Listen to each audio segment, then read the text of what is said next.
सरस्वती नमस्तुभ्यं वरदे कामरूपिणी विद्यारंभं करिष्यामि सिद्धिर्भवतु मे सदा।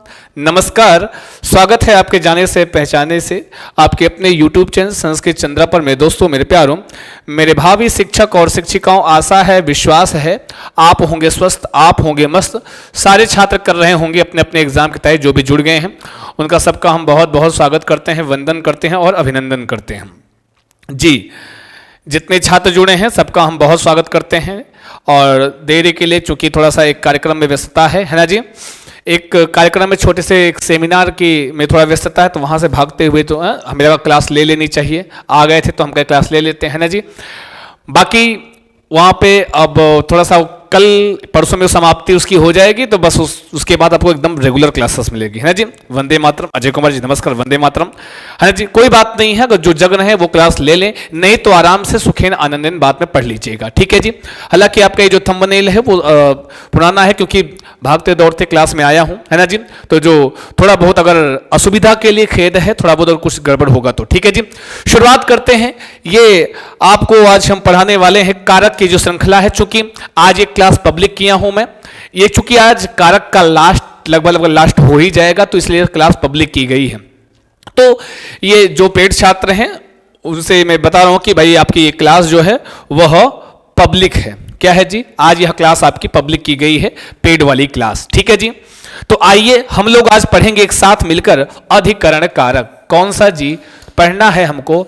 अधिकरण कारक। कौन सा कारक पढ़ेंगे जी? अधिकरण कारक पढ़ेंगे हम लोग।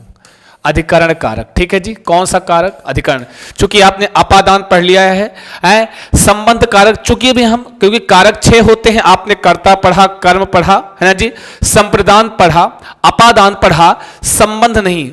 और अपादान के बाद आपका आता है अधिकरण, क्योंकि आपने पढ़ा है कर्ता कर्म करणम चा संप्रदानम तथैव चा अपादानाधिकरणे इत्याहु कारकाणि षट्।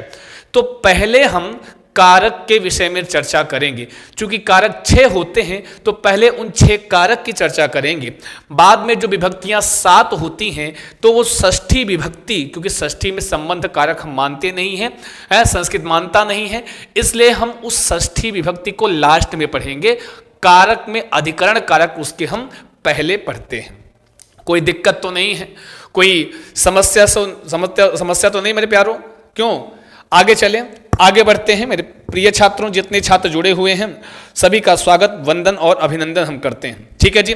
और अपने क्लास को स्टार्ट करते हैं। अधिकरण कारक की बात करते हैं। विभक्ति कौन सी होती है अधिकरण कारक में? कौन सी विभक्ति होती है? तो कौन सी होती है? अधिकरण कारक में विभक्ति होती है सप्तमी। कौन सी? बोलो बोलो बोलो। तो कहते हैं सप्तमी विभक्ति होती है। कौन सी? सप्तमी, ठीक है जी। विभक्ति कौन सी? तो कहते हैं सप्तमी विभक्ति होती है, अधिकरण कारक होता है। इतना तो क्लियर सबको पता होगा है ना जी। आइए हम देखते हैं, चूंकि कभी पूछे अधिकरण संज्ञा करने वाला सूत्र, मतलब अधिकरण कारक बताने वाला सूत्र, ये आपके एग्जाम में पूछता है। जैसे अपादान की संज्ञा करने वाला सूत्र है ना जी, जी समझे ना जी। अपादान की संज्ञा करने वाला, अधिकरण की संज्ञा करने वाला, सेम टू सेम वैसे ही आपका क्या है मेरे प्यारों? वैसे ही थोड़ा शेयर कर दें भैया क्लास को, जो भी है मतलब जो है वो आ जाए, कोई समस्या नहीं है ना जी। तो वैसे ही अधिकरण संज्ञा करने वाला एक सूत्र होता है जिसको बोलते हैं क्या? आधारोधिकरणम। क्या बोलते हैं? आधारोधिकरणम। अस्तु, आधारोधिकरणम बोलते हैं। क्या बोलते हैं? आधारोधिकरणम बोलते हैं। अस्तु, कोई दिक्कत, कोई समस्या? कहोगे नास्ति। आधारोधिकरणम, ठीक है। आप भी लिख लीजिए। यह क्या करता है? यह अधिकरण है सॉरी, यह जो है अधिकरण कारक करने वाला सूत्र होता है। कैसा सूत्र होता है मेरे छात्रों? तो कहते हैं यह अधिकरण कारक करने वाला सूत्र होता है। कौन सा? कहते हैं अधिकरण कारक करने वाला सूत्र कौन सा? आधारोधिकरणम। याद रखना, कभी भी आपके एग्जाम में पूछे अधिकरण संज्ञा करने वाला सूत्र या अधिकरण कारक करने वाला सूत्र आधारोधिकरणम। बोलो बोलो बोलो, जितने छात्र हैं बोलो आधारोधिकरणम। अस्तु, आगे बढ़ते हैं, आगे चलते हैं। यही आधारोधिकरणम और आधारोधिकरणम विभक्ति कौन सी? तो आपने कहा सप्तमी। जैसे क्या होता है, आपने कहा द्वितीय विभक्ति का जहां जहां कर्म कारक होता है वहां द्वितीय विभक्ति किस सूत्र से? तो कहते हैं कर्मणि द्वितीय। जहां जहां कर्ण कारक होता है वहां विभक्ति किससे? तो कर्तृकरणयोस् तृतीया सूत्र से। जहां जहां संप्रदान कारक होता है वहां विभक्ति किससे लगती है? तो कहते हैं चतुर्थी संप्रदाने से। वैसे ही जहां जहां अधिकरण कारक होगा वहां वहां सप्तमी किस सूत्र से लगती है? तो कहते हैं एक सूत्र आता है सप्तम्यधिकरणे चा। सप्तम्यधिकरणे चा, ये सूत्र होता है सप्तम्यधिकरणे चा। समझे ना जी? सप्तम्यधिकरणे चा, ये भी सूत्र होता है। ये जो सूत्र आपसे क्या कहता है? यह सूत्र आपसे क्या कहता है मेरे प्यारों? यह सूत्र आपसे कहता है सप्तम्यधिकरणे चा, कहता है कि जहां जहां अधिकरणे मतलब अधिकरणे मतलब अधिकरण में सप्तम में मतलब सप्तमी होती है, चा मतलब और, तो मतलब कहीं कहीं कुछ और भी होगा, लाइक षष्ठी, है ना जी? कृपया चलिए जी, अब क्या बताएं हैं, तो थोड़ा सा हमारी भी समस्या समझिए। हमें पता है हमारे छात्र बहुत अच्छे समझते हैं। आगे चलते हैं। अब इसको आधारोधिकरणम का मतलब समझ लो। आधारों से तात्पर्य है यहां पर क्या? आधार। आधारों से तात्पर्य क्या है? यहां पर आधार। ठीक है जी, आधारों का अर्थ मतलब आधार। अधिकरणम से क्या तात्पर्य? तो कहते हैं अधिकरण कारक। कौन सा कारक? अधिकरण। यही दो चीजें हैं इस पूरे सूत्र में, आधारोधिकरणम में। ठीक है जी, अधिकरण। अब सीधा सीधा आधारोधिकरणम का कोई अर्थ पूछे, कोई मतलब पूछे, इसका अर्थ यही होता है कि आधार में अधिकरण कारक होता है। आधार में क्या होता है? अधिकरण कारक होता है। ठीक है, सप्तम्य अधिकरणे चा मतलब, अब इसका अर्थ क्या होता है? अधिकरण में सप्तमी विभक्ति, अधिकरण मतलब अधिकरण में सप्तम में मतलब सप्तमी होती है। कौन सी विभक्ति? सप्तमी। तो कहने का मतलब जहां जहां कोई सूत्र कहेगा कि भाई इस सूत्र से यहां अधिकरण कारक हो रहा है, वहां वहां सप्तमी विभक्ति किससे लगाओगे? सप्तम्यधिकरणे चा। बोलो बोलो, एक बार मेरे साथ बोलो, सप्तम्यधिकरणे चा। अस्तु, सारे लोग बोलो आधारोधिकरणम। आई बात गई समझ में? अब हम देखते हैं, चूंकि आधारोधिकरणम आपसे कहता है जहां किसी वाक्य में, चूंकि यहां पर एक कोई वाक्य होगा, हमको उसमें बात करनी है। कहेंगे कहीं कोई उदाहरण लिखा हो, कोई वाक्य आपके सामने आ जाए और उसमें कोई एक आधार हो, है ना जी? तो उस आधार में क्या लगाओगे? अधिकरण कारक लगाओगे। और जहां अधिकरण कारक होगा सप्तम्यधिकरणे चा, अधिकरण में सप्तमी विभक्ति लग जाएगी। अब एक बात आती है भाई आधार, तो संस्कृत व्याकरण में, संस्कृत व्याकरण के जो कारक वाला प्रकरण है उसमें जो आधार है यह 3 प्रकार का कहा गया है। कितने प्रकार का जी? तो कहोगे यह 3 प्रकार का कहा गया है। चलो देखते हैं अधिकरण के जो आधार के 3 प्रकार जो देखने हैं। किसके जी? अधिकरण के 3 प्रकार जी। हाँ, सॉरी माफ कीजिए, आधार के 3 प्रकार हम ऐसे लिख लेते हैं जी, एक बढ़िया सा बना लेते हैं। अस्तु, तो अधिकरण के 3 प्रकार हम बना लेते हैं। यहाँ आधार, आपके बार बार अधिकरण आ रहा है। आधार, संस्कृत व्याकरण के कारक में जो आधार होता है वह 3 प्रकार का होता है। कितने प्रकार का होता है? तो कहते हैं मेरे प्यारों वह 3 प्रकार का होता है। और देखते हैं वो 3 कौन से हैं। ठीक है जी, जी ठीक है जी, एक ये और एक ये और आपका एक ये, 3 प्रकार के होते हैं। उन तीनों के नाम हम लिख लेते हैं यहां पर, है ना जी? उन तीनों के हम यहां पर नाम लिखते हैं। अस्तु, चलो छापो मतलब लिखो, उन तीनों के नाम लिखेंगे। पहला लिखोगे जो कहते हैं भैया कौन सा आधार। भाई जितने छात्र जुड़े हैं भैया सबसे निवेदन है प्लीज सेशन को जहां तक है लाइक कर दे। आधे लोग सो गए होंगे, उनको उठाओ, उठाना नहीं है, बस केवल प्यार से देखते रहिए, शेयर करते लाइक करते रहिए बस। औपश्लेषिक आधार पहला कौन सा है? औपश्लेषिक। बहुत ध्यान से पढ़ना, एग्जाम्पल यहां से बनता है औपश्लेषिक, औपश्लेषिक आधार। ठीक है जी। औपश्लेषिक आधार पहला। दूसरा है वैषयिक आधार। कैसा आधार कहेंगे? वैषयिक आधार। कैसा आधार? तो कहते हैं वैषयिक आधार। वैषयिक आधार। तीसरा है बोले तो अभिव्यापक है। अभिव्यापक। कौन सा? अभिव्यापक। अब आपके एग्जाम में जब पूछेगा कि बताओ संस्कृत व्याकरण में आधार कितने प्रकार के, तो आधार 3 प्रकार के। ठीक है जी, बिल्कुल, बहुत बढ़िया जी। सो गए हैं? कोई बात नहीं है, कोई भी चिंता ना से। मैंने पहले मैसेज किया था कि हमें लगता था कि शायद मैं नहीं पहुंच पाऊंगा, हालांकि पहुंचा नहीं, बहुत लेट पहुंचा हूं, लेकिन डायरेक्ट मैं स्टूडियो में आया हूं, है ना। हमें लगा क्लास दे देनी चाहिए, क्योंकि थोड़ा 1-2 दिन हो सकता है व्यस्तता बढ़ जाए हमारी, है ना जी। तो अब मन में सोचो कि गुरुजी क्लास नहीं दे रहे हैं। 1 2 3, कोई बात नहीं, आराम से देख लीजिएगा, क्योंकि ये व्याकरण का क्योंकि पेड क्लास में हम कारक पढ़ा रहे हैं, उसमें अधिकरण कारक का था, तो अधिकरण हम यहाँ पढ़ा सबको पब्लिक दे रहे हैं ना जी, क्योंकि ऐसे छात्रों से मैंने बात की है ना। पेड वाले छात्र बोले कि नहीं सर, इनको भी कुछ आप दे दीजिए। अब ये जो औपश्लेषिक का मतलब समझ लो। औपश्लेष का मतलब क्या होता है? जुड़ा हुआ। श्लेष का मतलब होता है जुड़ा हुआ।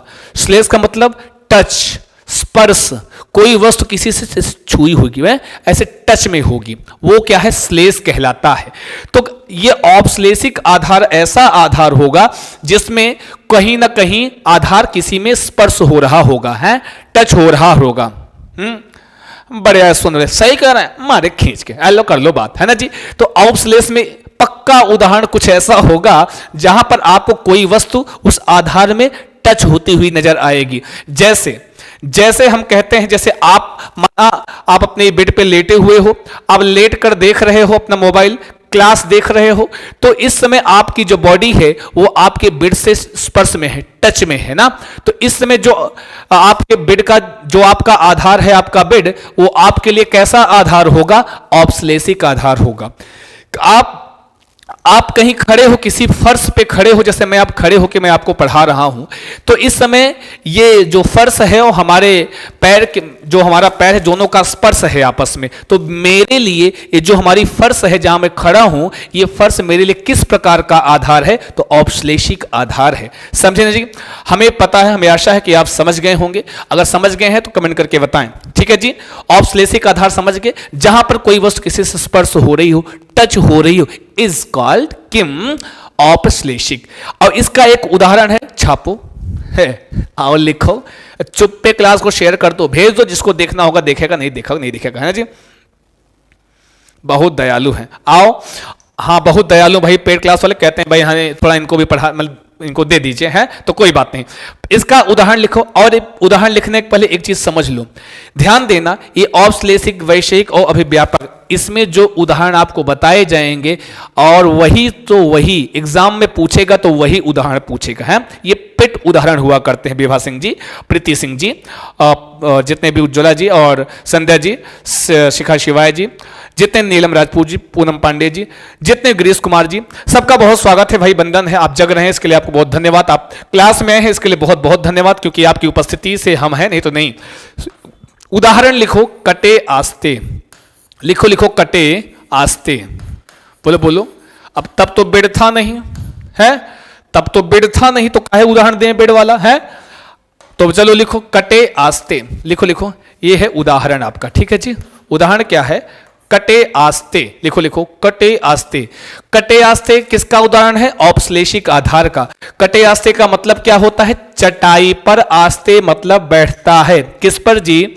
हाँ जी, नमस्कार जयंतिमा दुबे जी, है, चटाई पर बैठता है। जैसे आप किसी चटाई पर बैठते हो, लेटते हो, है, जो छात्र बाहर रहते हैं माना, है, तो अपना चटाई उटाई बिछा के बढ़िया आराम से लेटते हैं, बिस्तर लगा के ना जी। तो जब आप चटाई पर लेटते हो तो आपका स्पर्श उस चटाई से होता है कि नहीं होता है?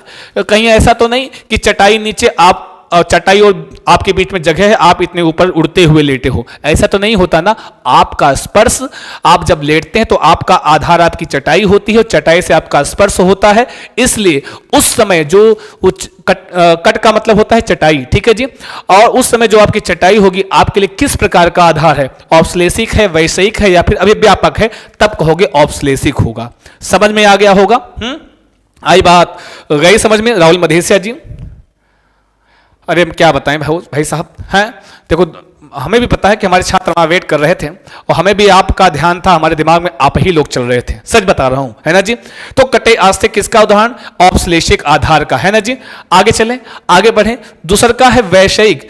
वैषयिक आधार क्या होता है जान लो। यह जो है विषयगत आधार होता है। किसी विशेष विषय में आपकी इच्छा जाहिर होना, वो विषयगत आधार है।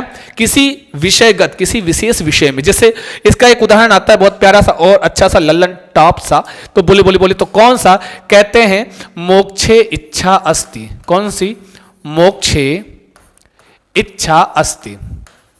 मोक्षे इच्छा अस्ति किसका उदाहरण है?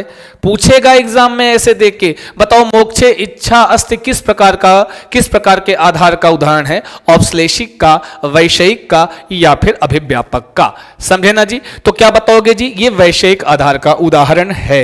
आई बात है समझ में? समझे कि नहीं समझे बंधु, है ना जी। ये उदाहरण है, ठीक है। अब मोक्ष में इच्छा है, जरा हमको बताओ, तनी सुनो, क्या मोक्ष में इच्छा है? मोक्षे इच्छा अस्ति, क्या आपकी मोक्ष में इच्छा है? हाँ मोक्षे, बहुत राहुल जी, बहुत बढ़िया जी, अंकुर भाई जी। नरके इच्छा से, नरके, राहुल मधेसिया, नरके नहीं, मोक्ष में इच्छा है कि नहीं है? सब कहेंगे हाँ मोक्ष में इच्छा है। किमर्थम? क्योंकि हर प्राणी चाहता कि टीचर बनने वाला जो टेंशन हमारे दिमाग में है, हम ये पता लगा फिर से जन्म ले लिए, कहेंगे फिर से वैकेंसी देखो, पुनः आप पृथ्वी पर आए, पुनः जन्म लिए, कहें भैया फिर से टेट देना है, फिर से एस्टेट देना है, फिर से गुरुजी बनना है, अलाट ऑफ समस्या है बहुत सारी समस्या पृथ्वी पर, इसलिए मोक्ष की इच्छा रखते हैं, मोक्षे इच्छा अस्ति। तो ये आपकी इच्छा जाहिर हो रही किसके प्रति? मोक्ष के प्रति, एक विशेष विषय के प्रति। अतः यहां पर मोक्षे पद में कैसा आधार है? यहां पर आपके मोक्ष का, यहां पे आपकी इच्छा का आधार मोक्ष है, तो मोक्ष में लग गई सप्तमी और मोक्ष में लग गया अधिकरण कारक। यह आधार कैसा है? तो वैषयिक आधार कहलाएगा। कोई दिक्कत, कोई समस्या हो तो बता दूं। नहीं समझ में आ रही है सर? क्या नहीं आ रही है? जरा बताएं क्या नहीं आ रहा है भाई पूजा गुप्ता जी?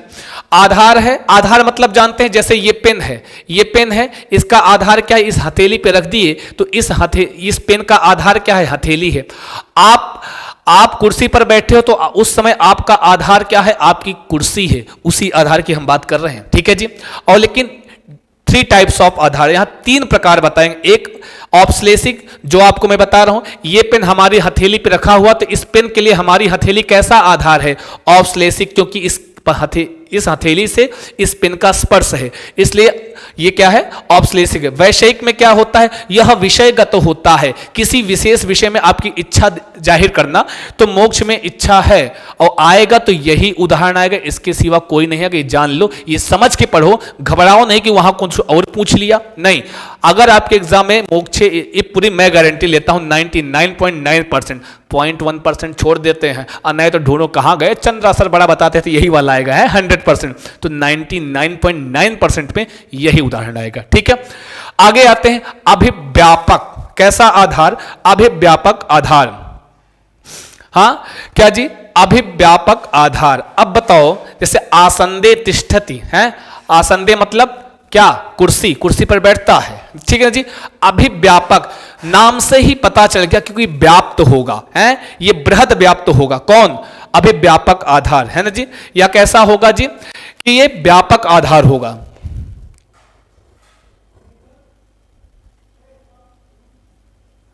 ठीक है, अभिव्यापक आधार। अभिव्यापक से तात्पर्य क्या हो जाता है मेरे प्यारों? अभिव्यापक से तात्पर्य होता है कि कहीं ये इसका बृहद होगा, कहीं पर उसकी संभावना संपूर्णता में दिखाई देगी। एक उदाहरण लिखिए तब समझिए। अभिव्यापक का इसमें एक को 2-3 उदाहरण मिल जाएंगे, जैसे तिलेषु तैलम। क्या जी? तिलेषु तैलम। क्या मिल जाएगा जी? तिलेषु तैलम, तिल में तेल है। तिलेषु तैलम से तात्पर्य क्या है? ध्यान देना, अभिव्यापक शब्द की अभिव्यंजना अपने दिमाग में रखना और तिलेषु तैलम का अर्थ समझना। कोई एक तिल है, कोई एक, माना बहुत इतना सारा तिल रखा, उसमें एक तिल निकालो और उसमें कहो कि तिल में तेल है। ये बताओ उस तिल में, ऐसा तो नहीं कह सकते कि भाई तिल के दाएं भाग में तेल है बाएं भाग में तेल नहीं, उस संपूर्ण तिल में तेल व्याप्त है। इसका अर्थ यही बता रहा है कि संपूर्ण तिल में तेल व्याप्त है, इसलिए यहां तिल में क्या है, क्या सप्तमी लगी है, अधिकरण कारक है। तिल में तेल है, आधार क्या है, तिल, तेल का आधार यहां पे क्या है, तिल, तो तिलेषु तैलम, तिलों में तेल है। ऐसा नहीं कि 1 किलो तिल लाए कह दो भैया आधा निकालो, आधे में तेल नहीं है तिल में, नहीं होगा, चाहे इतना ही तेल होगा, लेकिन होता है उसकी वो अभिव्यापक रूप में है, वो बृहद रूप में कुल पाया जा रहा है, संपूर्णता का बोध करा रहा है। तो ये कैसा हो गया आधार, ये अभिव्यापक आधार कहलाएगा। ठीक है जी, ठीक है जी, आगे चलें, कोई बात नहीं। मेन किताबें क्या होती हैं, किताबें हम पढ़ लेंगे लेकिन समझना भी तो आना चाहिए ना, कोई बात नहीं है, बहुत अच्छी बात है आप लेके बैठे हैं, पढ़िए किताब पढ़िए, अच्छी बात है, लेकिन आना भी तो चाहिए। आखिर क्यों तिलेषु तैलम में एक और एक लिख लो, है ना जी। कहते हैं पयसि घृतम, इसको पक्का समझाओगे, समझ जाओगे इसको। पयसि घृतम, इसके 3 उदाहरण हैं। ठीक है जी, पयसि घृतम कैसे, पयसि मतलब होता है दुग्ध, दूध, घृतम मतलब घी। सबके घर में बढ़िया दूध हो रहा होगा और माताजी बढ़िया बिलोह के जो है उसमें से घी निकाल रही होंगी, है। तो अब जब आपके यहां 1 लीटर दूध आए और उस 1 लीटर दूध में 1 लीटर दूध पात्र में रखा हो, तो क्या आप कह सकते हैं कि भाई इस 1 लीटर दूध में जो दाईं तरफ वाला भाग है इसमें घी है, ये नहीं है? कैसे कह सकते हो? उस संपूर्ण दूध में घी व्याप्त है, अभिव्यापक रूप से, अभिव्यापक रूप से व्याप्त है संपूर्ण घी में, सॉरी संपूर्ण दूध में घी व्याप्त है। तो यहां संपूर्णता का बोध कौन है? पयसि, संपूर्ण दूध में, पूरे के पूरे 1 लीटर दूध में घी है, चाहे इतना ही हो, है ना जी। तो पयसि घृतम, दूध में घी है। ठीक है जी, तो यहां पयसि पद में लग गया है क्या, आपकी सप्तमी। कौन सी लग गई है जी? सप्तमी और अधिकरण कारक। ठीक है, कोई दिक्कत, कोनो समस्या और कोई दिक्कत? कहीं जाना नहीं, बता दे रहे हैं, चुप पे। शुक्रिया राहुल मधेसिया जी। आगे आओ, आगे चलते हैं प्रिय छात्रों, भागना नहीं है, बता दे रहे हैं, तिलेषु तैलम। एक और लिख लो अपने टाइप वाला उदाहरण, और समझ में आ जाएगा। कहते हैं क्या, कहते हैं सर्वस्मिन आत्मा अस्ति। क्या कहते हैं जी? सर्वस्मिन, सर्वस्मिन आत्मा अस्ति। ध्यान देना, अभिव्यापक को दिमाग में रखना और उसके बाद पढ़ना, और एक बार मनाए तो 2 बार पढ़ लेना, समझ में आ जाएगा। सर्वस्मिन आत्मा अस्ति आएगा तो इन तीनों में से वही उदाहरण आएगा, इसके अलावा कुछ नहीं आएगा। सर्वस्मिन आत्मा अस्ति से तात्पर्य क्या है? सभी में आत्मा है। अरे भैया काहे डरा रहे हो? ये जितने लोग वीडियो देख रहे हो, तनी बताओ कि सब में आत्मा है कि नहीं? कोई ऐसा तो नहीं बिना आत्मा का बैठा हो, है? अब बच के रहे ना, समझे ना? काजल चौधरी जी, हैं, आर शर्मा जी, शिखा जी, जिज्ञासा प्रजापति जी, उज्ज्वला जी। आप इतने देर तक पढ़ाते हैं सर।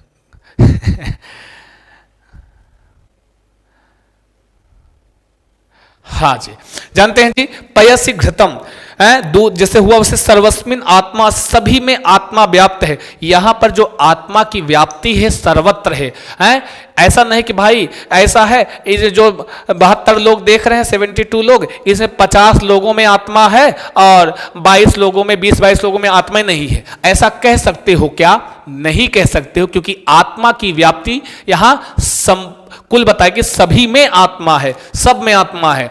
तो ये कैसा आधार हुआ? अभिव्यापक आधार हुआ। ठीक है जी, ऐसा नहीं कहा गया कि 10-15 लोगों का समूह है, कह रहे भाई 15 में से 10 लोगों में आत्मा है, ऐसा नहीं कह सकते। क्यों? क्योंकि आत्मा की व्याप्ति सब में होती है, सब में आत्मा होती है। तो यहां पर क्या दिखलाया जा रहा है? यहां पर व्यापक रूप में दिखलाया जा रहा है कि भाई आत्मा इनके पास भी है, उनके पास भी है, उनके पास भी है। ठीक है, इसलिए कैसा आधार हुआ? अभिव्यापक आधार हुआ।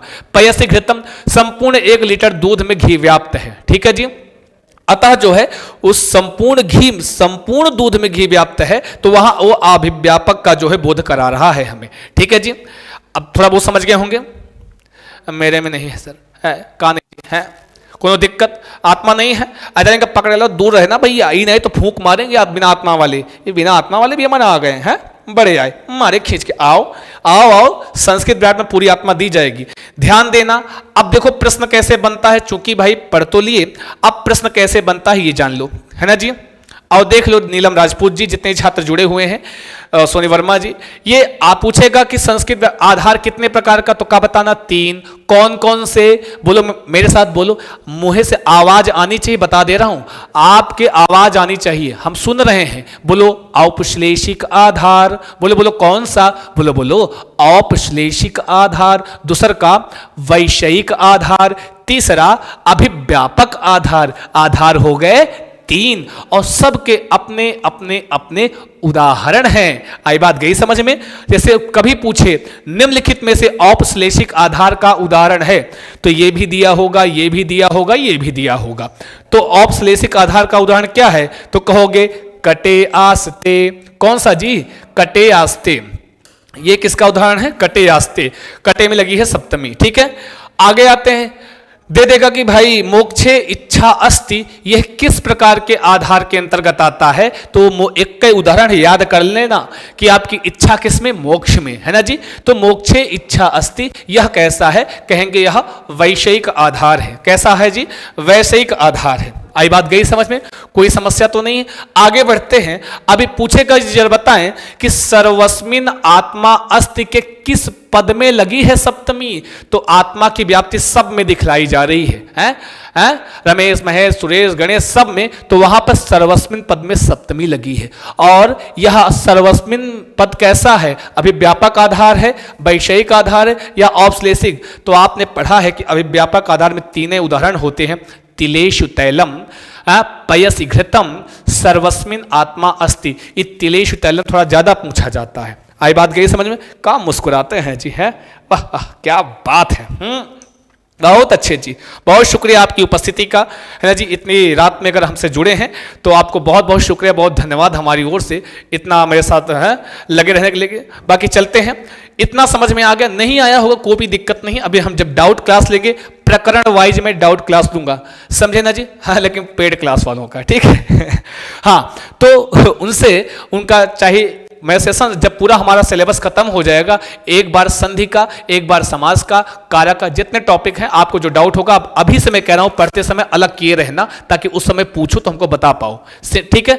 आगे बढ़ते हैं, आगे चलते हैं। संस्कृत को से पूरा निचोड़ के आपको दे देना है, बता दे रहा हूं। संस्कृत आपसे दूर नहीं जानी चाहिए, ये मैं पूरे दावे के साथ कह रहा हूं। बस आपका सहयोग, आप लगातार जो जो पढ़ाऊं पढ़ते रहो, ध्यान से पढ़ते रहो, संस्कृत कहीं जाने नहीं दूंगा। आओ आगे चलते हैं, आगे बढ़े, आओ चलें। ये हो गया आपका आधारोधिकरणम। आधारोधिकरण, आधार में अधिकरण होता है, आधार 3 प्रकार का होता है।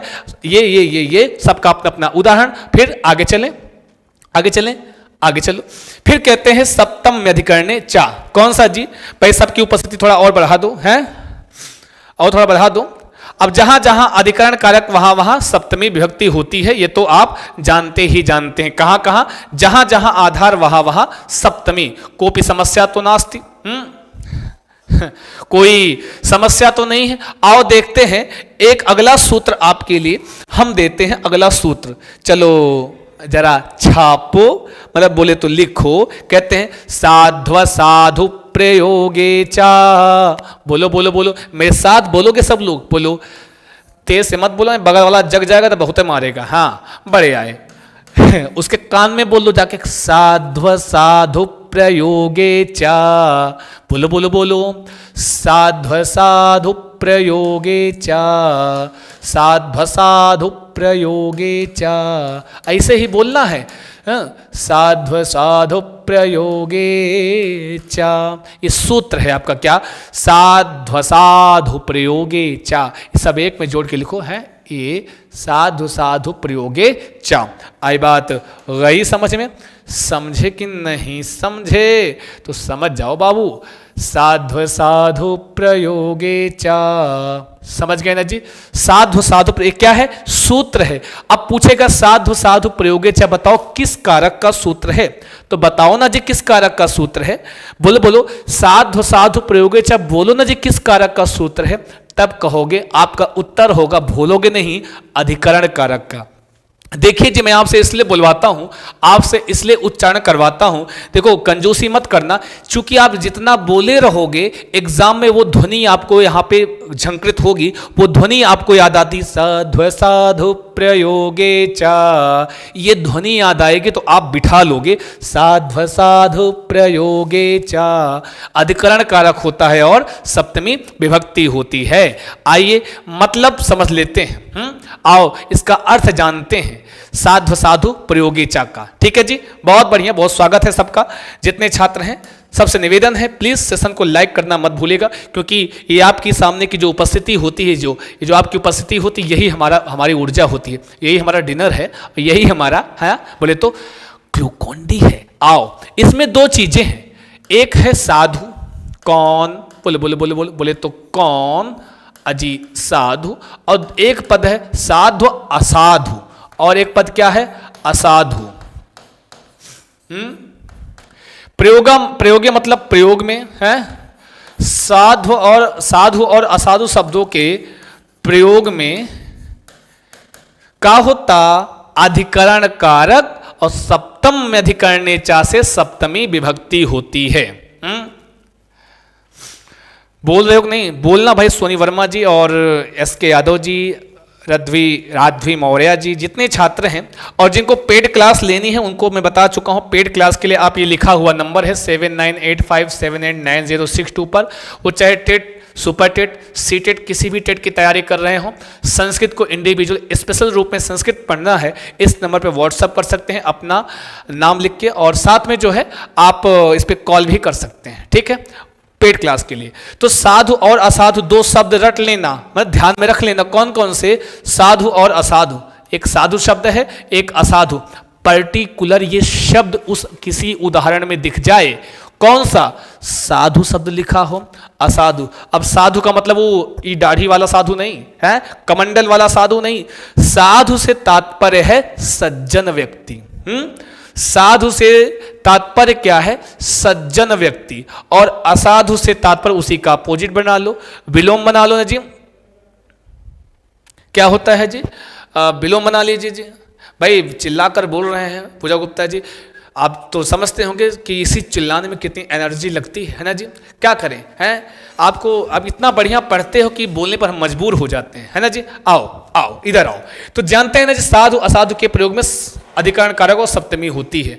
और ये भी ध्यान, कहाँ लगाओगे सप्तमी, है जिसके प्रति साधुता दिखलाई जाए, मतलब जिसके प्रति सज्जनता दिखलाई जाए उसमें लगेगी। साधु शब्द में कभी अधिकरण कारक या सप्तमी नहीं लगेगी। कहां लगेगी, ध्यान से सुन लेना। साधु और असाधु के प्रयोग में है जिसके प्रति, लिख लो नोट करके लिख लो, लिख लेना, बता दे रहे हैं, जिसके प्रति साधुता मतलब सज्जनता एवं या फिर असज्जनता मतलब असाधुता दिखलाई जाए, असाधुता दिखाई जाए, उसमें अधिकरण कारक और सप्तमी होती है। अधिकरण कारक और सप्तमी होती है। याद रखना, पहले तो आपको एक उदाहरण देता है कि भाई ये उदाहरण किस सूत्र से बना हुआ है। तो किसी भी उदाहरण में साधु शब्द का प्रयोग हो या असाधु, तो सोचो कौन सा सूत्र लगा है। अगर किसी भी पद में एक में साधु शब्द का प्रयोग हो, एक में असाधु शब्द का प्रयोग हो, तो अगर कहीं पर भी किसी उदाहरण में ये दोनों शब्द आपको दिख जाएं, तो समझो वो उदाहरण किस सूत्र के अंतर्गत आता है। तो किस सूत्र के अंतर्गत आता है, तब आप कहोगे वह साध्व साधु प्रयोगे च, इस सूत्र के अंतर्गत आता है। आगे चलते हैं, एक उदाहरण देख लेते हैं, है ना जी। एक उदाहरण देख लेते हैं, चलो उदाहरण देख लेते हैं ना जी, इसका एग्जाम्पल देख लेते हैं। उदाहरण जी, उदाहरण आओ देखते हैं ना जी, आओ मिलके देखें। जैसे है, कहते हैं कृष्ण मातरि साधु, बोलो बोलो बोलो, कृष्ण मातरि साधु, बोलो बोलो बोलो, कृष्ण मातरि साधु। अस्तु, कोई दिक्कत? कृष्ण जो है मातरी मतलब अपने माता के प्रति साधु है।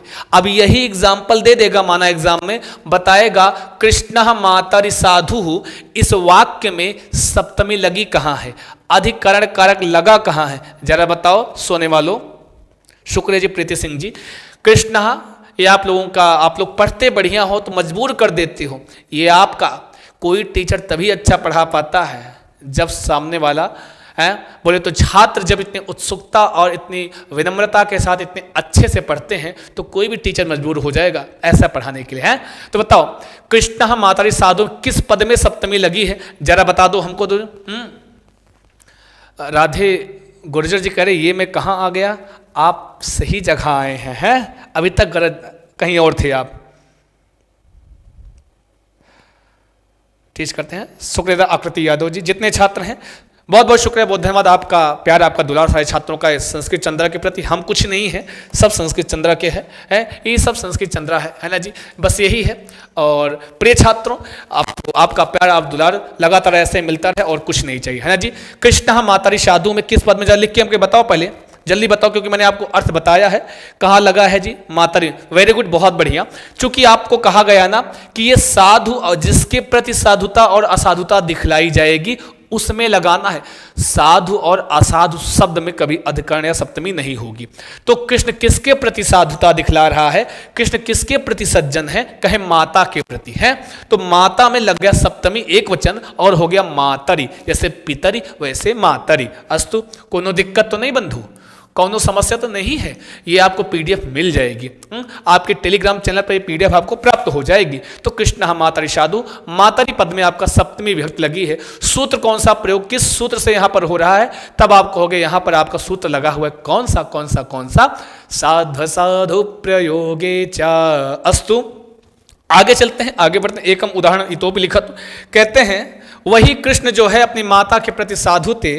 तो कृष्ण मातुले, देखो कर्ता कोई भी हो सकता है, यही राम हो सकता है, कृष्णा है, राहुल हो सकता है, यहाँ पे रेणु शर्मा हो सकता है, काजल हो सकता है, अन्वी शुक्ला हो सकता है, राहुल मधेसिया हो सकता है। जितने छात्र कि कर्ता, विनय गांधी, कोई भी एक जो है इसमें कर्ता कोई हो सकता है। जैसे कृष्ण मातुले असाधु, किसके, मातुले असाधु, मतलब कृष्ण जो है अपने मामा के प्रति, तो भैया आपसे बढ़िया कौन जानता है? आप तो जानते हैं मामा के विषय में, असाधु है, मामा के लिए कैसे था, असाधुता है। शकुनी मामा के लिए कैसे थे, असाधु थे कि नहीं थे, बोलो बोलो बोलो। हाँ जी जी, टीजी में था, टीजीटी में था जी। अरे भाई व्याकरण कहीं चेंज नहीं होता है, तो चाहे टीजीटी हो चाहे पीजीटी हो, है ना जी, समझे, केआईपी इंटर कॉलेज जी। और सारा व्याकरण, सारा का सारा कारक मैंने पेड क्लास में पढ़ाया है, ये पब्लिक क्लास है आपके लिए कर दी गई है, क्योंकि जो पेड क्लास के छात्र हैं वो बोले हैं कि नहीं नहीं सर, इन लोगों को भी थोड़ा सा मतलब पब्लिक आप पढ़ा दीजिए। तो कृष्ण अपने मामा के प्रति, मातुला मतलब मामा होता है, सप्तमी लगी मातुले बन गया, अपने मामा के प्रति हमेशा असाधु रहे हैं, ठीक है जी। तो किसके प्रति असाधुता दिखलाई जा रही है, मामा के प्रति। और मामा की संस्कृत क्या होती है, मातुला, मातुला हमें लगाया सप्तमी, मातुले बन गया। आई बात गई समझ में, कौनो समस्या, कौनो दिक्कत नास्ती न जी, अग्रे चला महा। आगे बढ़ते हैं जी, कोई दिक्कत कोई समस्या, बस ये सूत्र पढ़ा के इसके बाद जो सप्तमी विभक्ति मतलब अधिकरण कारक पढ़ा के हम आपसे विदा लेंगे। जितने छात्र हैं बहुत बहुत स्वागत है सभी का। अगला जो है हम अगला सूत्र रखें, चलें आगे। कोई दिक्कत इसमें जी, समर जी, कोई समस्या जी? जितने छात्र हैं देखिए जी, लाइक करना ये आपका परम कर्तव्य है। अगर क्लास अच्छी लग रही हो, क्योंकि हम पूरी मेहनत के साथ आपको बिल्कुल आपको बेस्ट कंटेंट के साथ आपको मैं प्रोवाइड करने का प्रयास करता हूं। तो चलते हैं आगे बढ़ते हैं। अच्छा, राधेश्याम गुर्जर आटा चक्की वाला है, वाह क्या बात है, एकदम है बढ़िया। चक्की वाला आटा खाए खाए के बढ़िया उत्तर दो और बताया करो, डेली आया करो, समझे? राधेश्याम गुर्जर जी बहुत स्वागत है आपका। भाई आप तुम लोग इनके यहाँ लिखवा दो 4-5 किलो आटा, हाँ आटा लेके आया करो डेली, समझे गुर्जर जी? आओ यत अगला सूत्र छापो अगला सूत्र छापो, यतश्च निर्धारणम, क्या जी? यतश्च निर्धारणम, यतश्च निर्धार, वेरी इंपॉर्टेंट सूत्र है। यतश्च निर्धारणम, बोलो बोलो बोलो, यतश्च निर्धारणम, और एक बार बोलो, यतश्च निर्धारणम। क्या जी? कहते हैं यतश्च निर्धारणम, मेरे साथ उच्चारण करोगे। जितने छात्र हैं सबका बहुत स्वागत है, वंदन है। जितने छात्र हैं, यहां से थोड़ा सा इसको है निर्धारणम अलग कर दो, है कर देता हूं, चलो जी। हाँ, तो जितने छात्र हैं यतश्च निर्धारणम, ठीक है जी, कोई बात नहीं है। यतश्च निर्धारणम हमारे साथ बोलोगे, जितने छात्र हो उच्चारण करोगे। भाग के जाना नहीं, आटे वाला आटा वाटा लेके आओ, बढ़िया खा पी के उत्तर करो कि बोलो आज थोड़ा लेट सो लेना भैया, है हम भी तो जग रहे हैं। भागते हुए आप के लिए आए कि नहीं, एक आध क्लास आपको जरूर मिलना चाहिए, क्योंकि आपके बिना हम भी नहीं रह पाते हैं, क्योंकि अब मैंने कहा आप हमारे किडनियों में रहते हैं।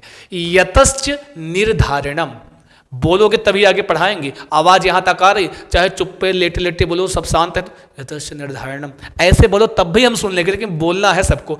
यतश्च निर्धारणम, आंखें बंद करके बोलो, आंख बंद करो और बोलो यतश्च निर्धारणम। ऊपर देख के बोलो, अंधेरा अधिक नहीं तभी बोलो यतश्च निर्धारणम। हाँ, इसका मतलब समझ लेते हैं यतश्च निर्धारणम का। यतः च निर्धारणम, क्या जी? कहते हैं यतः यतः यतः च निर्धारणम, ठीक है जी, यतः च निर्धारणम। अस्तु, यही तो बताया गया है, यही इतना तो इस सूत्र में लिखा गया है। क्या? यतः च निर्धारणम, उसी का बन गया यतश्च निर्धारणम। बना कि नहीं बना, है ना जी? आगे चलते हैं, आगे बढ़ते हैं जी। आटा कम खाओ, पहले सूत्र खाओ। इधर आओ, सूत्र का रसपान करें। यतः मतलब जहां से, हैं ध्यान से सुनना, नहीं तो स्लिप हो जाएगा, फिर गड़बड़ हो जाएगी। चूंकि हो सकता है कि आपको भाई आता हो, अच्छी बात है, लेकिन परीक्षा में सब गड़बड़ हो जाता है। परीक्षा में क्या आता है, जो आप पढ़े रहते हो कुछ शब्द आपके दिमाग में रहते हैं, जो आप पढ़े रहते हो कुछ लाइनें आपकी आंखों में नृत्य करती रहती हैं, एग्जाम में वो याद आता है, ठीक है। तो यतः मतलब होता है जहां से, निर्धारण मतलब निर्धारण किया जाए, है जी। यतः मतलब जहां से निर्धारण किया जाए, जहां से क्या, निर्धारणम मतलब निर्धारण किया जाए, है किसी भी चीज का निर्धारण किया जाए। चा मतलब होता है और, चा मतलब क्या होता है और, तो कह रहे हैं जहां से निर्धारण किया जाए तो उसमें होती है अधिकरण कारक और सप्तमी विभक्ति। चा मतलब और से तात्पर्य यहां पर है षष्ठी से। सप्तमी और षष्ठी दोनों लगा सकते हो। कभी कभी आपके एग्जाम में पूछता है कि यतश्च निर्धारणम सूत्र किन किन विभक्तियों का विधान करता है, तो यतश्च निर्धारणम सूत्र आपको, भले कि ये सब सप्तमी विभक्ति और अधिकरण कारक का सूत्र है, लेकिन यह सूत्र यतश्च निर्धारणम दो विभक्तियों का विधान करता है, षष्ठी और सप्तमी। किसकी जी? षष्ठी और सप्तमी, समझे ना जी। ये दो विभक्ति, चाहे षष्ठी लगाओ चाहे सप्तमी, ठीक है ना जी, चाहे षष्ठी लगाओ चाहे सप्तमी लगाओ, यह सूत्र दो विभक्तियों का विधान करता है। याद रखना, पूछेगा निम्नलिखित यतश्च निर्धारण सूत्र किस विभक्ति, चूंकि हम इसको अधिकरण कारक में ये सूत्र हम याद किए रहते हैं, सप्तमी विभक्ति के अंतर्गत पढ़ते हैं, तो हमारे दिमाग में केवल सप्तमी आता है। लेकिन नहीं, ये जो च शब्द प्रयोग हुआ है, ये च बता रहा है कि यतः च, जहां से किसी भी वस्तु का निर्धारण किया जाता है उस समूहवाची शब्द में सप्तमी लगती है, च मतलब और, षष्ठी लगती है, समझे ना जी। और क्या लगती है? षष्ठी लगती है, ऐसा यह कहता है, ठीक है जी। आगे चलें, आगे बढ़ते हैं मेरे प्रिय छात्रों, है जी।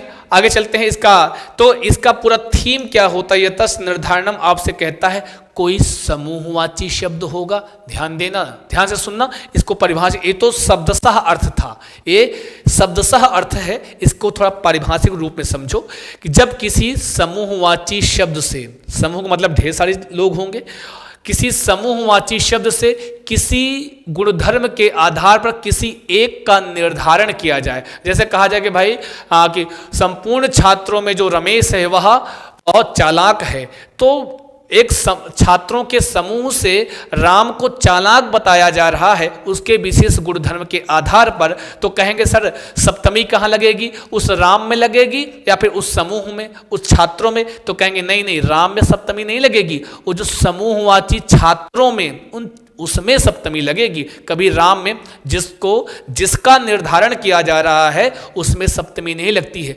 जहां से निर्धारण किया जा रहा है उसमें सप्तमी और अधिकरण कारक होता है ना जी। कोनो दिक्कत, कोनो समस्या तो नहीं जी? आ रहा है ना समझ में? हाँ, तो आ रहा है तो बढ़िया, देखो उत्तर करो, चुप चुप हाँ पढ़े रहो। और देखते हैं, एक उदाहरण देख लेते हैं, सब समझ में आ जाएगा, है ना जी। एक उदाहरण देख लेते हैं, सब समझ में आ जाएगा, ठीक है जी। और बहुत ही प्रसिद्ध उदाहरण जो कई बार एग्जाम में पूछा गया है वही वाला देते हैं। हाँ जी, कहते हैं कविषु, क्या लिखा है जी? कविषु कालिदासः श्रेष्ठः। क्या लिखा गया है? कहते हैं जी क्या? कविषु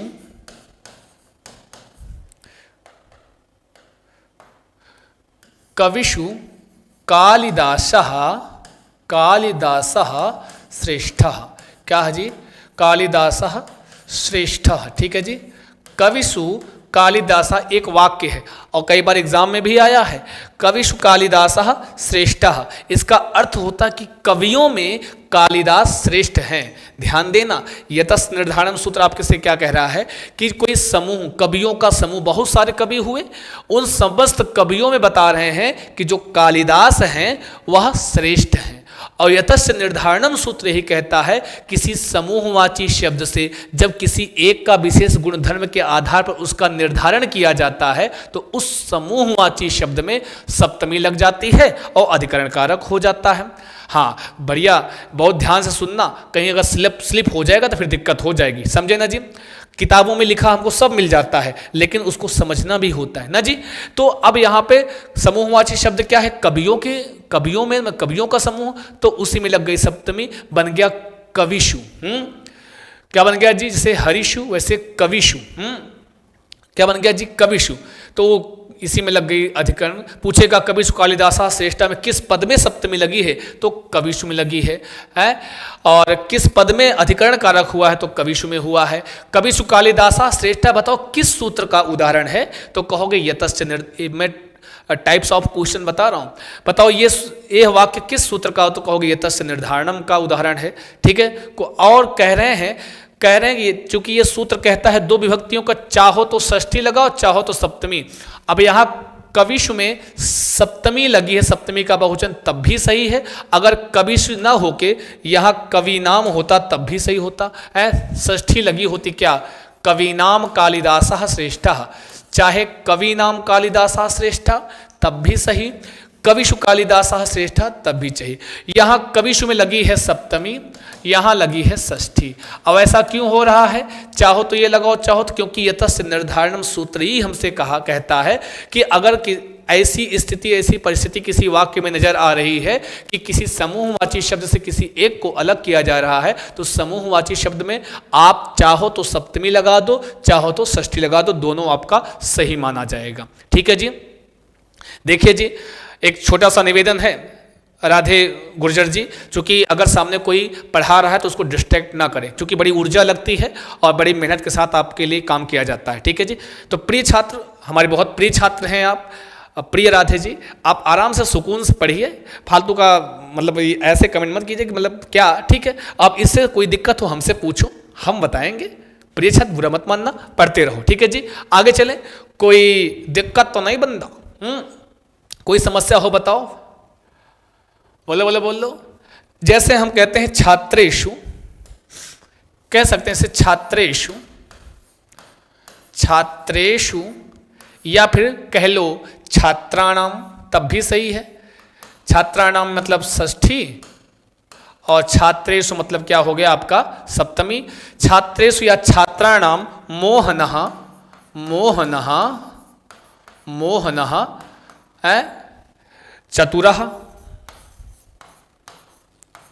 चतुर है, ठीक है जी।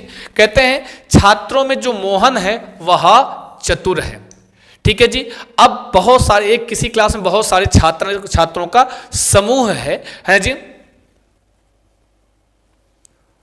ठीक है जी। क्या है कि वो छात्रों का पूरा समूह है, उस छात्रों के समूह से कोई मोहन राम नाम का छात्र है, उसको बतलाया जाए कि उन समस्त छात्रों में मोहन क्या है, मोहन चतुर है। तो एक उसको वहाँ से उसका पूरे समूह से उसका निर्धारण किया जा रहा है कि भाई एक मोहन है पूरे छात्रों में जो चतुर है। अब यहाँ समूहवाची शब्द क्या है, छात्रों का समूह। तो उस समूहवाची शब्द में आप यतस्य निर्धारणम सूत्र कहता है, चाहो तो सप्तमी लगाओ, चाहो तो षष्ठी लगाओ। तो आप यहाँ पर क्या करोगे, यहाँ पर लगा दोगे आप, क्या क्या बोलो बोलो बोलो, यहाँ पे लगा दोगे आप, यहाँ लगा है छात्राणाम मोहना चतुरा, तब भी यह वाक्य सही माना जाएगा। चाहे छात्रेषु मोहना चतुरा, तब भी सही माना जाएगा।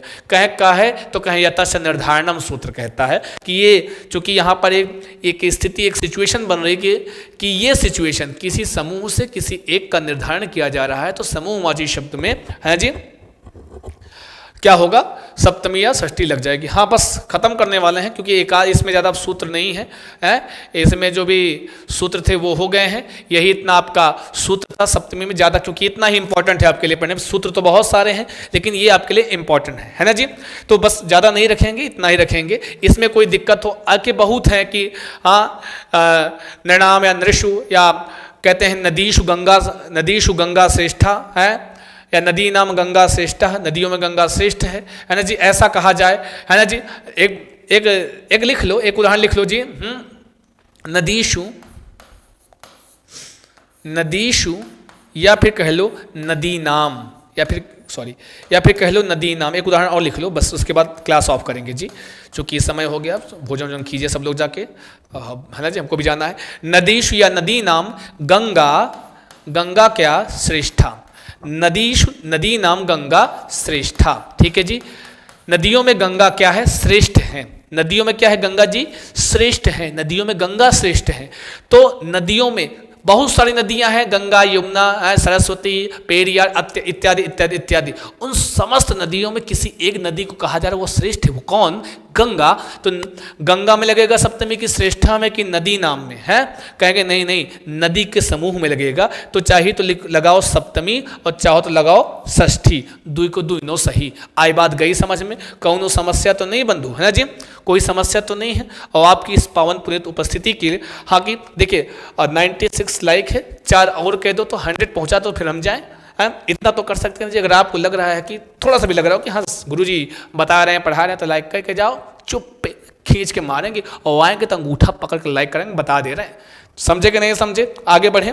तो आज के लिए इतना रखते हैं। लेकिन प्रिय छात्रों, जो भी छात्र अगर पेड क्लास पढ़ना चाहते हैं संस्कृत भाषा की, ये पेड वाली क्लास आज पब्लिक किया था मैं, है तो वो कॉल कर लें, हैं वो कॉल कर सकते हैं, या फिर आप व्हाट्सअप कर सकते हैं। क्या कर सकते हैं जी, व्हाट्सएप कर सकते हैं। किस नंबर पर, तो नंबर आपका है कौन सा, कहेंगे 7985, थोड़ा सा कौन सा नंबर है जी, कहेंगे 7985789062 पे आपको चाहे कॉल कर लीजिए चाहे व्हाट्सअप कर दीजिए। अगर आप व्हाट्सअप करोगे तो क्या क्या भेजोगे लिख के, तो व्हाट्सअप में आपको लिख के भेजना है क्या क्या है, व्हाट्सअप में आपको लिख के भेजना है क्या, अपना नाम, नेम लिखना है, मेल आईडी लिखना है, डिस्ट्रिक्ट नेम लिखना है, ठीक है जी। और जो कोर्स आप परचेज करना चाहते हैं, जो आप कोर्स लेना चाहते हैं, लाइक टेट,